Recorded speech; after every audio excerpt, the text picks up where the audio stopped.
This week I'm asking you to read T.S. Eliot's longer poem, The Love Song of J. Alfred Prufrock. I remember reading this poem when I was in college and hating it and not understanding it. And if you have that reaction, I can empathize. But what I'd like you to do is both read it and listen to Eliot recite it. And in order to give you a little more context, as I'm asking you a question this week on the discussion board about this, I want to talk a little bit about what we mean when we refer to the term modernism. So what is modernism? If you think about how our society has evolved in the last 100 to 200 years, we've had a lot of big shifts. And we can think a lot of that, we can credit a lot of that change to the Industrial Revolution that took us from a mostly farming type of society to a more corporate and business and industrial type of society. It took people from the farmland to the city. And with that came changes in the way people interacted. So if you are used to having a lot of land and a lot of space and being outdoors, and then you take people and you smush them all together in a smaller space, you are naturally going to have some changes that occur in society. And because of those changes, it's reflected in the art that we view, the music that we heard, and the literature that authors wrote. And when we talk about modernism, we're also talking about a reaction to the major world wars. And during this time period, 1915-ish to 1945, we had the two great world wars, which impacted the way that people thought and believed and interacted.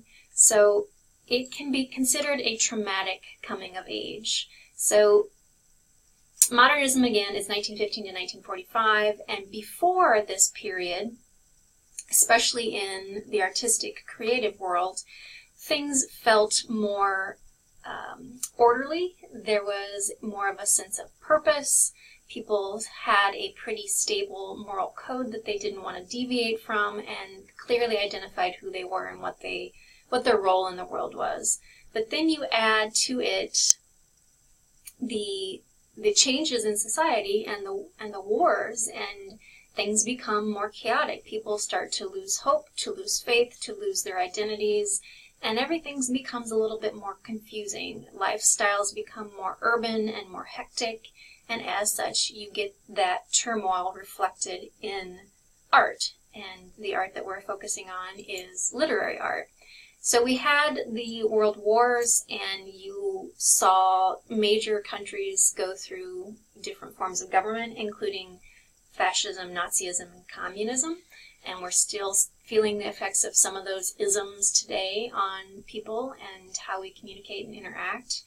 And you also had some reactions to and against technology, just as you see today, people who are reticent to embrace new technologies and people who are eager to get on the bandwagon of whatever is new.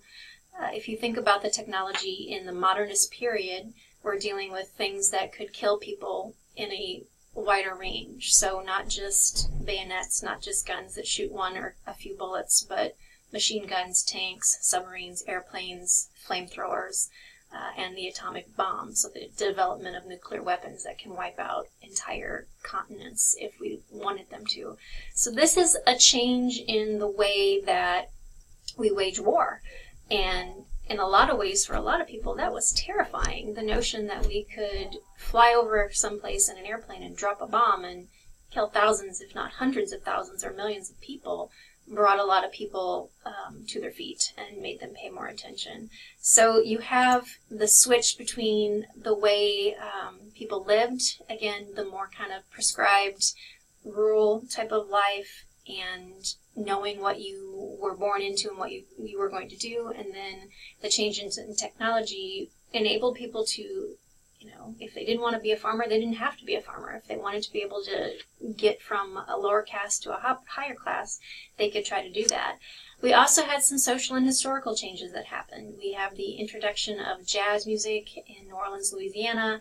We have theaters opening. We have telephones bringing us together. Just picking up a device in your home and being able to communicate with somebody was a novel idea. But we also had some setbacks as far as the Great Depression. We have the stock market crashing. You have Dust Bowl days, and people who did farm, they can't make a living. There's no water, there's no crops, and so people moving out to the West to try to find some kind of means of living. And that also is reflected in some of the work during this period. When we get into the latter stages of the modernist period, we are entering into the Second Great World War. So people who survived World War I or who lost people in World War I still had this notion of that loss and that pain and that sacrifice that World War I took. And then we have another Great World War that is still something that is resonant in our culture and society today, that we still have living members who went through that, who have relatives, grandparents, great-grandparents who remember parts of that and what that felt like. And so if you understand all of the complex things happening, not just in the U.S., but worldwide during this time period, it was a time of pivotal change. And rightfully so, art responded to it. And you see that in works like the work of Picasso and Matisse. Up until that point, for Western styles of visual art, it was very much more of a softer, if you think about Monet's kind of impressionistic movements, and prior to that, the realism movement of painting things as they look, almost so that they look like a portrait or a picture. But then you get artists like Picasso and Matisse who are seeing changes in the world, and they're seeing that there are different ways of seeing things and want us to see them differently. And so even though obviously here Picasso's picture doesn't look like a real person, we can infer that a person is supposed to be represented, and what does this representation mean? And so if you kind of apply that same analytical style to what you do in literature, you're also looking for some of those shifts that occur and why they occur. In this portion of modernism, you start to see people, the inner monologue starts to occur a lot more, so people are questioning things. You're starting to hear a narrator asking questions of him or herself, whereas before it might be more plot-driven and you have an omniscient narrator who knows something about the characters. Here you might get really the internal dialogue of what a person might be thinking and processing. And as we know in our brains, that thought process is not always logical and it's not always linear. And so sometimes you get this stream of conscious style of writing that just is almost like you get to open up the lid on somebody's mind and see all of their thoughts floating around, which is cool, but also really just unnerving to an onlooker. Imagine if somebody were to peek in your brain at any moment, and there's probably 14 different things going on in there. So sometimes the writing style can be rather hard to follow. An example of this would be James Joyce's Ulysses. And it is an acclaimed work of fiction, but as an English major and a lover of books, I've tried that book and I'm just not gelling with it. So there are hurdles to get over in some of the approaches that modernists take. It also is, as it says here, the language is thick with multiple meanings and varied connotative forces. So it's not orderly and clean and simple. It's complex and chaotic and layered.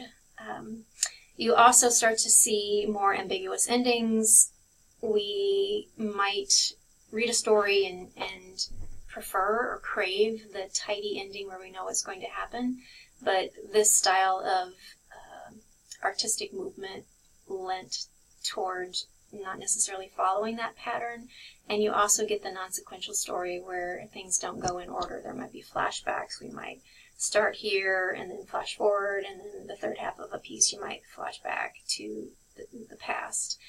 And The literary roots that we see in this movement include Whitman's free verse, Wilde's prose poetry, Browning's The Subversion of the Poetic Self, and then Emily Dickinson's compressed poetry. So you have people starting to break out of the confines of what they felt was great literature and develop a style all their own. And if you think about this again, apply it to arts that you consume regularly. Are there musicians, are there bands that you listen to that have done the same thing, that will maybe get some flack for not sounding melodic or the way that they're supposed to, but they do something new and edgy and innovative and interesting, and they end up being the people who we remember. You know, if you think about the Beatles and Elvis Presley, those at the time were not proper. People didn't like them, they didn't approve of them, but they've become some of our greatest rock and roll artists. And so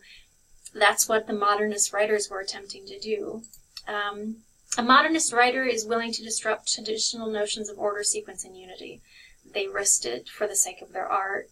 They are, again, going to give you the internal monologue. They are going to maybe not interpret things for you. They're going to leave it up to you to analyze and understand, and believes the style more accurately represents the human mind. And it really does. Again, if you open the lid on your brain at any given moment, it's not cohesive. It's not necessarily clean and tidy. I know when I do yoga, and the end of yoga is about 5 to 10 minutes of rest and contemplation, and you're supposed to be emptying your brain of everything and just kind of lying in repose. And that's a challenge. If you've ever meditated, it's a challenge. And the modernists believe that the art that they create is more reflective of the messiness of humanity. So some other modernist writers include those that you see on your screen. We are reading a few of them and have read some of them: Hemingway, Eliot, Hughes. And if you're interested in this style of writing, then check out some of these other authors. So hopefully that was helpful in you considering what I mean when we talk about the modern man, and how Eliot, in his poem, The Love Song of J. Alfred Prufrock, depicts that modern man, and the quote by the two critics and their assessment of that character in the poem, whether you disagree or agree with that and why. All right, questions, as always, let me know. Thanks.